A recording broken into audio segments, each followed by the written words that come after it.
Assalamualaikum warahmatullahi wabarakatuh. Kami dari kelompok 4 akan mempresentasikan laporan analisis manajemen resiko PT Astra International Tbk. Adapun di sini sejarah perusahaan, PT Astra International Tbk didirikan pada tahun 1957 sebagai perusahaan perdagangan umum. Seiring waktu, perusahaan ini berkembang menjadi salah satu konglomerasi terbesar di Indonesia dengan berbagai lini bisnis, termasuk otomotif, alat berat, agribisnis, layanan keuangan, teknologi informasi, dan infrastruktur. Adapun di sini visi dan misinya, yaitu visinya menjadi perusahaan kebanggaan bangsa yang berkontribusi dalam meningkatkan kesejahteraan Indonesia, dan misinya mencapai kinerja unggul melalui pengembangan sumber daya manusia, inovasi berkelanjutan, dan kontribusi terhadap komunitas. Dan yang ketiga yaitu tujuan perusahaan, meningkatkan kinerja di semua sektor bisnis dengan fokus pada pertumbuhan jangka panjang yang berkelanjutan dan memperluas jangkauan internasional terutama di kawasan Asia Tenggara. Dan nilai perusahaannya yakni integritas, kerjasama tim, tanggung jawab sosial, dan inovasi. Di sini ada produk atau layanan yang ditawarkan. Yang pertama, otomotif, kendaraan bermotor roda 2 dan roda 4 dari berbagai merek, termasuk Toyota, Daihatsu, Isuzu, dan Honda. 2. Alat berat. Di sini distribusi dan layanan untuk alat berat mereka Hongsu. Dan ketiga, layanan keuangan, perbankan, asuransi, dan pembiayaan konsumen melalui Astra Finansial. Agribisnis, produk kelapa sawit dan turunannya. Yang kelima, infrastruktur, pengelolaan jalan tol dan properti. Di struktur organisasinya ada CEO. Di CEO-nya ini Dejoni Gunawarto Tejudero, dan CEO Suparno Dejasmin, CFO Tira Ardinanti, Kepala Divisi Otomotif Joni Darmawan, dan yang terakhir Kepala Divisi Alat Berat Frans Kusuma. Identifikasi resiko ada 3. Yang pertama, meningkatkan resiko kepatuhan efisiensi kerja, yang dimana risiko ketidakpatuhan terhadap regulasi otomotif dan lingkungan yang berlaku di negara-negara tempat Astra beroperasi, termasuk emisi karbon dan standar keselamatan kendaraan. Dan yang kedua, risiko bahaya, yang dimana risiko kecelakaan kerja di pabrik perkaitan otomotif dan tambang kelapa sawit, yang dapat mengakibatkan cedera serius bagi karyawan. Yang ketiga, resiko kontrol, yang dimana resiko kegagalan kontrol kualitas dalam produk massal kendaraan bermotor, yang dapat menyebabkan penarikan produk secara besar-besaran dan mempengaruhi reputasi perusahaan. Yang keempat, ada resiko spekulatif, resiko investasi pada pembangunan kendaraan listrik yang memerlukan penelitian dan pengembangan besar-besaran dengan ketidakpastian pasar di masa depan. Selanjutnya yang kelima, risiko operasional, risiko gangguan operasional pada rantai pasokan komponen otomotif akibat ketidakstabilan ekonomi global atau bencana alam. Selanjutnya yang keenam, risiko strategis, risiko ketidakmampuan Astra untuk beradaptasi dengan perkembangan teknologi yang cepat di sektor otomotif seperti kendaraan listrik dan otomatisasi. Selanjutnya dampak risiko. Yang pertama, risiko kepatuhan. Pelanggan regulasi dapat menyebabkan denda besar, pembatasan operasional, dan kerusakan reputasi perusahaan di pasar global. Yang kedua, risiko bahaya. Kecelakaan kerja dapat menyebabkan kehilangan produktivitas, biaya pengobatan, dan citra buruk di mata masyarakat. Selanjutnya yang ketiga, risiko kontrol. Produk cacat yang lolos ke pasar dapat menyebabkan penarikan produk secara besar-besaran yang dapat berdampak negatif pada kepercayaan konsumen. Selanjutnya, risiko spekulatif. Investasi dalam teknologi baru seperti kendaraan listrik dapat menghasilkan kerugian finansial jika permintaan pasar tidak sesuai dengan ekspektasi. Selanjutnya, risiko operasional.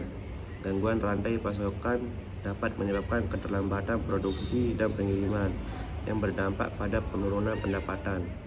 Dan yang terakhir, risiko strategis.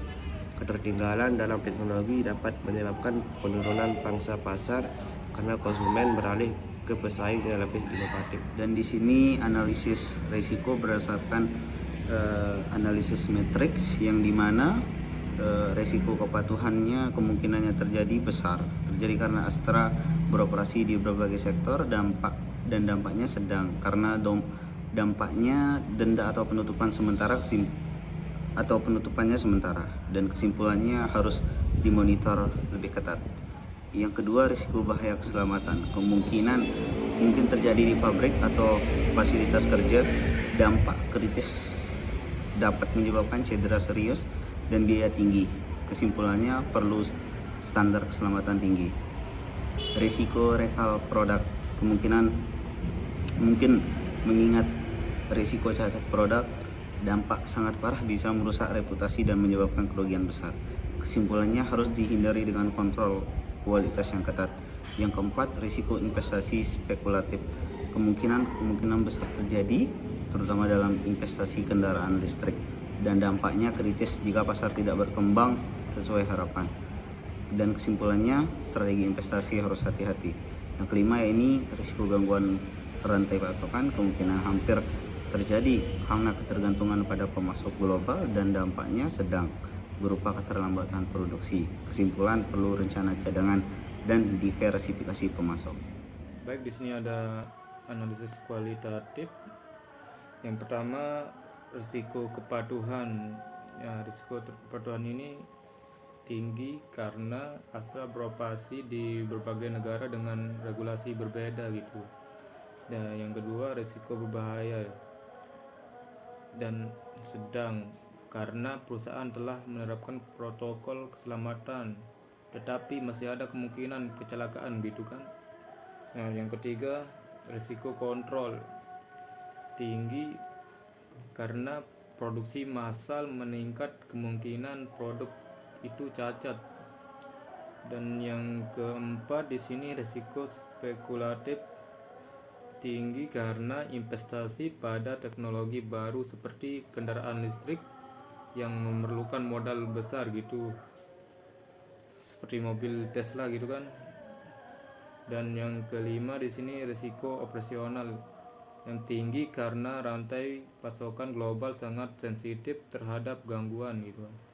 Dan yang terakhir di sini risiko strategis tinggi karena perkembangan teknologi cepat dan kebutuhan untuk berinovasi terus-menerus, seperti kan sekarang di zaman-zaman teknologi yang canggih ini banyak kendaraan itu melakukan inovasi yang baru gitu, yang nggak mau kalah saing sama perusahaan-perusahaan lain. Dan selanjutnya di sini ada analisis kuantitatif. Yang pertama, risiko kepatuhan yang berpotensi pada denda hingga 1 triliun rupiah jika gagal memenuhi standar emisi global gitu kan. Dan yang kedua, risiko bahaya, potensi kerugian hingga sampai 500 miliar per tahun akibat kecelakaan kerja. Dan yang ketiga, risiko kontrol, yakni penarikan produk dapat menyebabkan kerugian 2 triliun rupiah dan kerusakan reputasi jangka panjang. Dan yang keempat, risiko spekulatif yang berpotensi pada kerugian hingga 3 triliun rupiah dalam pengembangan kendaraan listrik jika gagal mencapai target. Dan yang kelima di sini risiko operasional yang berpotensi kerugiannya itu sekitar sampai 10-15% dari total pendapatan jika ada gangguan rantai pasokan lebih dari 3 bulan gitu kan. Ya inilah analisis kuantitatif. Dan selanjutnya ada evaluasi risiko. Yang pengendalian risiko, yakni yang pertama hindari.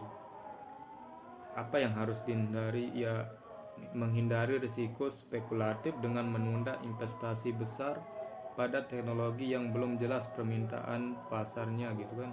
Dan yang kedua mitigasi, yakni mengembangkan program keselamatan yang lebih ketat di pabrik